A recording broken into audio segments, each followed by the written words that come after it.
BNP ইনশাল্লাহ জনসমর্থন নিয়ে 2/3 বেশি আসনে বিজয়ী হয়ে সরকার গঠন করবে।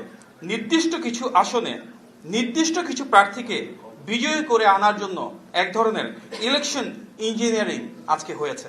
অনেকক্ষণ ধরে কষ্ট করে আছেন, ধৈর্য ধরে আছেন, সেই জন্য অনেক ধন্যবাদ জানাচ্ছি। আমরা আজকে এখানে প্রেস কনফারেন্সে উপস্থিত হয়েছি। আমার সাথে রয়েছেন আমাদের বিএনপি মিডিয়া সেলের আহ্বায়ক প্রফেসর মওদুদ হোসেন আলমগীর পাগল ভাই, রয়েছেন আমাদের নির্বাচন পরিচালনা কমিটির সদস্যবৃন্দ জোবায়ের বাবু ভাই, মুস্তাকুর রহমান ভাই, রয়েছেন মিডিয়া সেলের সদস্য শাহরুল কবির খান ভাই, রয়েছে বাংলাদেশ জাতীয়তাবাদী ছাত্র দলের কেন্দ্রীয় সভাপতি রাকিবুল ইসলাম রাকিব ভাই, এবং রয়েছে সিনিয়র যুগ্ম সচিব শ্যামল মালুম ভাই।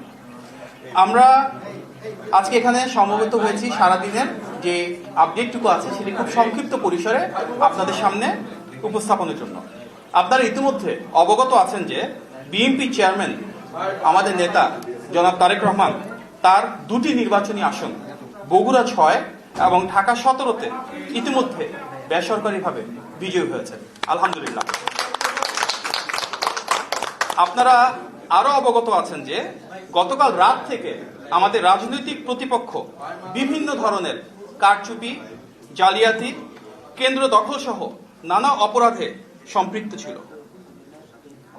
তারপরও জনগণের আন্তরিক ভালোবাসা ও সমর্থনে আমরা দেখেছি ধানের শীষের প্রার্থীরা বিপুল সংখ্যক আসনে বড় ব্যবধানে এগিয়ে রয়েছেন। অনেকে এর মাঝে বেসরকারিভাবে নির্বাচিত হয়েছেন। জনগণের ভালোবাসায় সিক্ত দল বিএনপি ইনশাল্লাহ জনসমর্থন নিয়ে 2/3 বেশি আসনে বিজয়ী হয়ে সরকার গঠন করবে। এখন পর্যন্ত প্রাপ্ত ভোটের হিসাব ও আসন ভিত্তিক বিস্তারিত তথ্যের ভিত্তিতে এই বিজয় নিয়ে আমরা অত্যন্ত আত্মবিশ্বাসী। আপনারা নিশ্চয়ই দেখেছেন আজকেও দেশ জুড়ে বিভিন্ন জায়গায় অনেক ধরনের কারচুপি, জালিয়াতি এবং সহিংসতার ঘটনা ঘটেছে। বিশেষভাবে নির্দিষ্ট কিছু আসনে নির্দিষ্ট কিছু প্রার্থীকে বিজয়ী করে আনার জন্য এক ধরনের ইলেকশন ইঞ্জিনিয়ারিং আজকে হয়েছে। এটা বিশ্বাস করার যথেষ্ট কারণ রয়েছে আমাদের হাতে।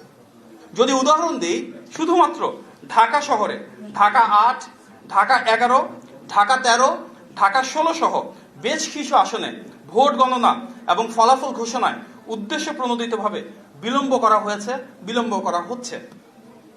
বিএনপি কিংবা ধানের শীষের বিপুল ব্যবধানে অপ্রতিরোধ্য যে বিজয়, সেই বিজয়ের ব্যবধানটাকে কমিয়ে আনার জন্য একটি নির্দিষ্ট রাজনৈতিক দল অপপ্রচার এবং নির্বাচনী আচরণবিধির লঙ্ঘন করেছে।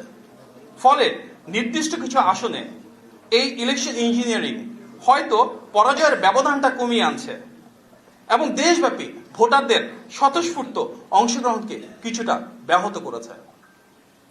আপনারা আজকে সারাদিন আমাদের সাথে সময় দিয়েছেন, সেজন্য আন্তরিকভাবে ধন্যবাদ জানাচ্ছি। এবং গণতন্ত্রকামী মানুষ যে উৎসাহ এবং উদ্দীপনার মাধ্যমে দীর্ঘ 18 বছর পর তাদের ভোটাধিকার প্রয়োগ করেছেন এবং পছন্দের প্রার্থীকে ভোট দিয়েছেন, এই জন্য আন্তরিকভাবে শুভেচ্ছা জানাই। আপনাদের সবাইকে ধন্যবাদ। সালাম, আসসালামু আলাইকুম।